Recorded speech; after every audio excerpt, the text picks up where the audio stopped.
Hello friends, welcome back to my channel learn English with Haris. Guys, previous video में lesson number 9 में यानी हमने जाना था कि सिंपल सेंटेंसेस क्या होते हैं, सेंटेंसेस के टाइप्स कितने होते हैं और सिंपल सेंटेंसेस क्या होते हैं। और गाइस, अफर्मेटिव सेंटेंसेस को बनाना हमने सीखा था। तो गाइस, आज हम अफर्मेटिव सेंटेंसेस की प्रैक्टिस करेंगे। गाइस, हमारा पहला सेंटेंस है वह सेल्फिश है। सेल्फिश यानी जो ऐसा व्यक्ति जो अपने बारे में ही सोचे। गाइस, रूल हमने ऊपर लिख रखा है, सब्जेक्ट इज एम आर में से कोई हेल्पिंग वर्ब और ऑब्जेक्ट। तो गाइस, अगर हमें बनाना होगा कि वह सेल्फिश है, तो वह के लिए सबसे पहले हम यूज़ करेंगे, हम वह के लिए अगर हम लड़का है तो यूज़ करेंगे ही का, ही। और उसके साथ जो हेल्पिंग वर्ब लगेगी वो होगी इज़। हमें पता है कि जो ही होता है हमारा थर्ड पर्सन सिंगुलर है और उसके साथ जो हेल्पिंग वर्ब होती है वो होती है इज़, तो ही इज़।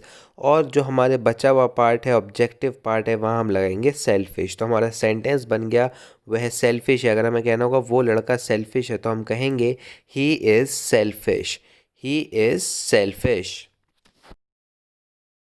गाइज़, एक और बात एक बार मैं फिर से रिकैप कर दूं। देखिए, अगर हमारा सब्जेक्ट होगा आई, तो उसके साथ हमेशा हेल्पिंग वर्ब लगेगी एम। ये याद कर लीजिए, आप ऐसे ही एज इट इज़ इन्हें याद कर लीजिए। और अगर हमारा सब्जेक्ट होगा ही, शी या कोई नाम, ठीक है, एक नाम सिंगुलर होना चाहिए वो नाम। जैसे कोई कोई नाम है, जैसे वैभव, सिंगुलर है तो इज़ लगेगा।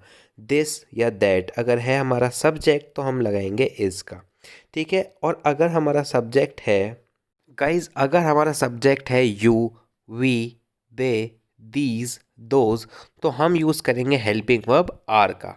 और गाइज, एक और बात, जब मैंने कहा था जब हम हेल्पिंग वर्ब इज़ का यूज़ करेंगे, तो मैंने यहाँ लिख रखा है एनी नेम। जब हमारा हेल्पिंग वर्ब इज़ होगी तो मैंने लिखा है एनी नेम। और गाइज, वहाँ पे एक शर्त है कि नेम जो होगा सिंगुलर होगा। जैसे वैभव, अगर सिंगुलर नेम है तो मैं यूज़ करूँगा इज़ का हेल्पिंग वर्ब।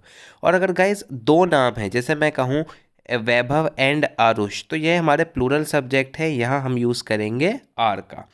और गाइज, एनी नेम, हमारा नेम कुछ भी हो सकता है। वो हो सकता है हमारा एनिमल का नेम, किसी प्लेस का नेम और किसी थिंग का नेम भी हो सकता है। गाइज, हमारा अगला सेंटेंस है वह शरारती हैं।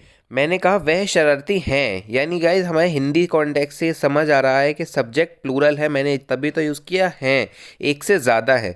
तो हम सब्जेक्ट में यूज़ करेंगे दे का। तो दे, हेल्पिंग वर्ब लगेगी आर, दे आर। और शरारती की इंग्लिश होती है नॉटी। तो हमारा सब्जेक्ट सेंटेंस कैसे बनेगा गाइज, वह शरारती हैं, they are naughty, they are naughty. Object में हमने क्या यूज़ किया, नॉटी का, यानी शरारती का। गाइज, हमारा अगला सेंटेंस है वह बहुत सुंदर है, वह बहुत सुंदर है। तो गाइज, अगर हमें किसी लड़की को रेफ़र करना होगा कि वो बहुत सुंदर है, तो हम अब सब्जेक्ट का यूज़ करेंगे, सब्जेक्ट हम यूज़ करेंगे शी का, शी। और शी के साथ आपको पता है हेल्पिंग वर्ब लगेगी इज़। और गाइस, बचा हुआ पार्ट हमारा बहुत सुंदर, इसके लिए जो हम वर्ड यूज़ करते हैं वो होता है स्मैशर, स्मैशर। तो गाइस, अगर हमें कहना होगा कि वो बहुत सुंदर है, तो हम कहेंगे शी इज़ स्मैशर। या गाइस, अगर हमें किसी का नाम जोड़ना होता तो हम यहाँ पे नाम लगा के कहते हैं। जैसे फॉर एग्जांपल हमें कहना होगा कि ज्योति इज़, ज्योति बहुत सुंदर है, तो हम यहाँ उसका नाम लगा के कह सकते हैं कि ज्योति इज़ स्मैशर, ठीक है। और ऑब्वियस सी बात है कि सुंदर वर्ड हम लड़की के लिए ही यूज़ करते हैं, लड़के के लिए हम हैंडसम का यूज़ करते हैं। तो अगर हमें कहना होगा कि वह बहुत सुंदर है, तो हम कहेंगे शी इज़ स्मैशर। हमारा अगला सेंटेंस है तुम बिल्कुल गलत हो, तुम बिल्कुल गलत हो। तो गाइज, अगर हमें ये सेंटेंस बनाना होगा तो हमें पता है तुम की इंग्लिश होती है यू, यू। तो हम सब्जेक्ट में लगाएंगे यू, और यू के साथ हेल्पिंग वर्ब यूज़ होती है यू आर, यू आर। और ऑब्जेक्ट में हमारा लगेगा बिल्कुल गलत। तो बिल्कुल गलत के लिए जो हम यूज़ करेंगे वो होगा एब्सोल्युटली रॉन्ग। तो सब सेंटेंस कैसे बनेगा, यू आर एब्सोल्युटली रॉन्ग। तो गाइज आपको ये देखना है कि देखिए कैसे पैटर्न से हर चीज़ बन रही है। सब्जेक्ट लगाया सबसे पहले, तुम की जगह यू हमने लगा दिया, यू, ठीक है। उसके साथ हमें पता है हेल्पिंग वर्ब आर, और बाकी बचा हुआ पार्ट जो बात है हमारी बची हुई वो हमारी ऑब्जेक्टिव पार्ट हो जाएगी। जैसे तुम बिल्कुल गलत हो तो तुम, यू आर, बचा हुआ पार्ट क्या है, absolutely wrong, you are absolutely wrong. हमारा अगला सेंटेंस है, ये तुम्हारी गलती है। ये तुम्हारी गलती है। मैंने गाइज आपको बताया था कि जब हमें किसी चीज़ को पॉइंट आउट करना हो और बोलना हो कि ये ऐसे करके, जब हमारा सेंस ये आए ये, तो और चीज़ सिंगुलर हो तो हम यूज़ करते हैं दिस का। तो यहाँ पे हम सब्जेक्ट की जगह लगाएंगे दिस। दिस के साथ जो हमारी हेल्पिंग वर्ब लगती है, सब्जेक्ट हो गया दिस, हेल्पिंग वर्ब लगेगी इज़, दिस इज़, ठीक है। ये भी मैंने बताया था कि दिस के साथ हेल्पिंग वर्ब लगेगी इज़।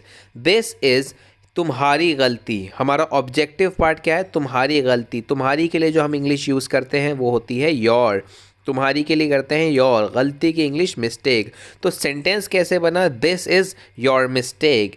दिस हमारा सब्जेक्ट, उसके साथ हेल्पिंग वर्ब इज़, और बचा हुआ ऑब्जेक्टिव पार्ट योर मिस्टेक। ऐसे गाइस सेंटेंस बनते हैं, ठीक है। भले ही देखिए थोड़ा सा कंफ्यूज बिल्कुल नहीं होना। भले ही आपको लग रहा हो कि ये के बाद फ़ौरन तुम्हारी है तो योर पहले लगेगा, दिस योर मिस्टेक। ये बेसिक लेवल के स्टूडेंट्स को कन्फ्यूजन होती है, लेकिन प्रैक्टिस करते रहिए, कन्फ्यूजन दूर होएगी। और गाइस रीडिंग भी साथ साथ कीजिए, इससे भी आपकी कन्फ्यूजन दूर होगी। अगला सेंटेंस है, हम भाई बहन हैं। हम भाई बहन हैं। सब्जेक्ट है हम की इंग्लिश होती है वी। तो वी, हम उसके साथ जो हेल्पिंग वर्ब लगाएंगे वी के साथ वो होगी आर, वी आर। और बचा हुआ पार्ट, ऑब्जेक्टिव पार्ट, भाई बहन की इंग्लिश होती है सिबलिंग्स। तो हम कैसे बनाएंगे इस सेंटेंस को, वी आर सिबलिंग्स, ठीक है गाइज। और वी के साथ हमेशा आर हेल्पिंग वर्ब यूज़ होगी क्योंकि ये फर्स्ट पर्सन प्लूरल सब्जेक्ट है। हमारा अगला सेंटेंस है, आरुष झूठा है। आरुष झूठा है। यहाँ पे हमारा सेंटेंस सब्जेक्ट है आरुष, ठीक है। कैसा सब्जेक्ट है ये, थर्ड पर्सन सिंगुलर सब्जेक्ट है और एक सिंगुलर नेम है।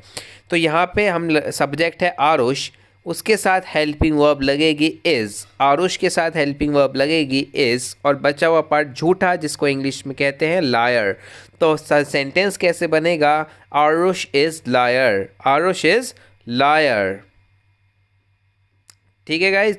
सब्जेक्ट की जगह हमने आरुष, हेल्पिंग वर्ब इज़, और ऑब्जेक्टिव पार्ट में झूठा यानी lawyer, Aarush is liar.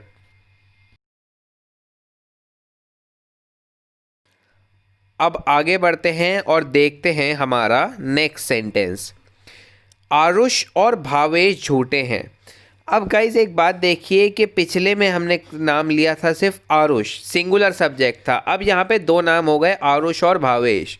Aarush और भावेश झूठे हैं। तो अगर मुझे इसको इंग्लिश में कहना होगा तो मैं, हमारे सब्जेक्ट क्या होगा, यहाँ पे ध्यान दीजिए, दो सब्जेक्ट हो गए, आरुष भी और भावेश भी। आरुष एंड भावेश, सब्जेक्ट की जगह क्या आएगा, दो सब्जेक्ट है, आरुष एंड भावेश। अब यहाँ पे जो हेल्पिंग वर्ब लगेगी वो लगेगी आर, क्योंकि हमारा सब्जेक्ट कैसा है, प्लूरल सब्जेक्ट है, थर्ड पर्सन प्लूरल सब्जेक्ट।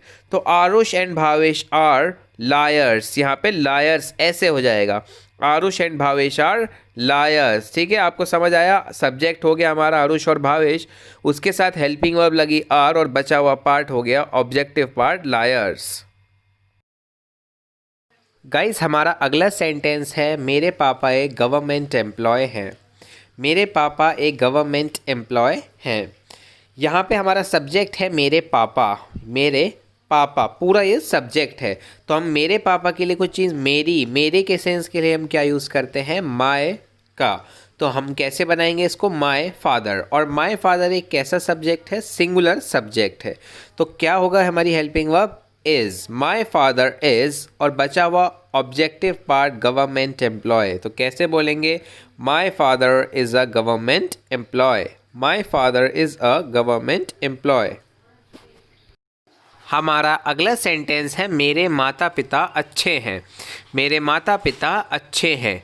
यहाँ पे गाइज हमारा सब्जेक्ट क्या है, मेरे माता पिता, यानी मेरे मदर और फादर, जिन्हें हम पेरेंट्स कहते हैं। तो मेरे के सेंस के लिए आपको पता है यूज़ करेंगे माय का, माय पेरेंट्स। सब्जेक्ट क्या हुआ, माय पेरेंट्स। अब ध्यान देने वाली बात यह है गाइस कि पिछले सेंटेंस में मैंने कहा था मेरे फादर, वो एक सिंगुलर सब्जेक्ट था तो मैंने उसके साथ लगाई थी हेल्पिंग वर्ब इज़। लेकिन पेरेंट्स ये कैसा सब्जेक्ट है, ये एक प्लूरल सब्जेक्ट है, तो यहाँ पे जो हेल्पिंग वर्ब यूज़ होगी वो होगी आर।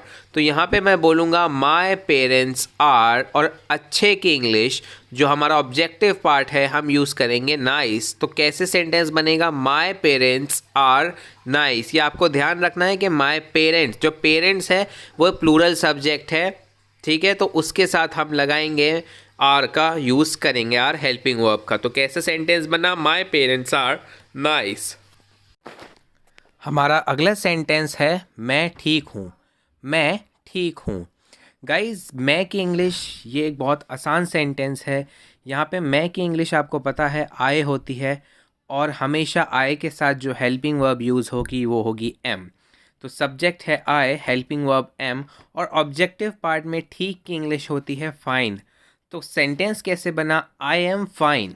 मैं ठीक हूँ अगर आपको किसी से कहना होगा तो आप बोलेंगे आई एम फाइन। वह मेरी कार है। हमारा अगला सेंटेंस है गाइस, वह मेरी कार है।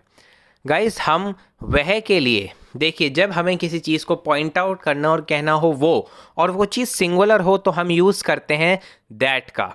तो यहाँ पे सब्जेक्ट में हम यूज़ करेंगे दैट का। अगर हमें किसी चीज़ को पॉइंट आउट करना हो वो के सेंस के लिए, कि देखो वो एक कार है तो वो, तो यहाँ पे हम वो के लिए यूज़ करेंगे दैट का।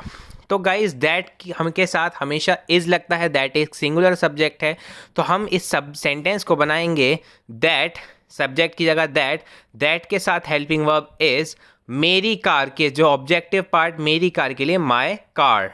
हमारा अगला सेंटेंस है गाइस, वह मेरी कारें हैं। ध्यान देना पिछला सेंटेंस जो था सेंटेंस नंबर 12 वो था वो मेरी कार है, ठीक है। यहाँ पे मैंने बोला वो मेरी कारें हैं, एक से ज़्यादा कार है, ठीक है। बात वही है कि वो सेंस वही आ रहा है, लेकिन यहाँ जो हमारा थिंग है जिस चीज़ की मैं बात कर रहा हूँ कार की, वो प्लूरल है, एक से ज़्यादा है। तो गाइज जब भी हमें रेफ़र करना हो किसी दूर की चीज़ का और वो एक से ज़्यादा हो, प्लूरल हो, तो हम यूज़ करते हैं दोज़ का, और दोज़ एक प्लूरल सब्जेक्ट है। तो हम कैसे कहेंगे, दोज़, दोज़ के साथ helping verb are, those are मेरी कार, मेरी कारें एक से ज़्यादा, तो मैं कहूँगा माय कार्स। अब यहाँ कार्स हो जाएगा, कार नहीं, तो कैसे बोलूँगा, those are my cars, those are my cars. और guys this that these those आप लेसन नंबर 2 में, जिसका डिस्क्रिप्शन बॉक्स में लिंक मिलेगा आपको, वहाँ से वो देख सकते हैं।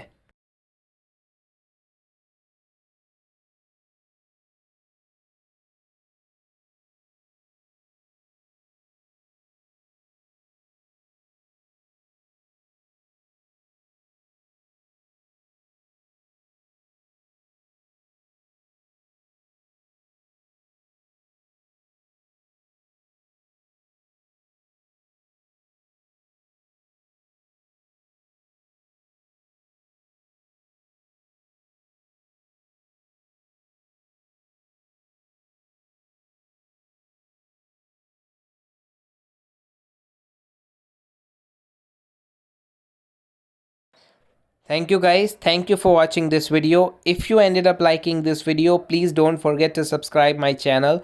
Thank you guys. Thank you once again, and bye bye.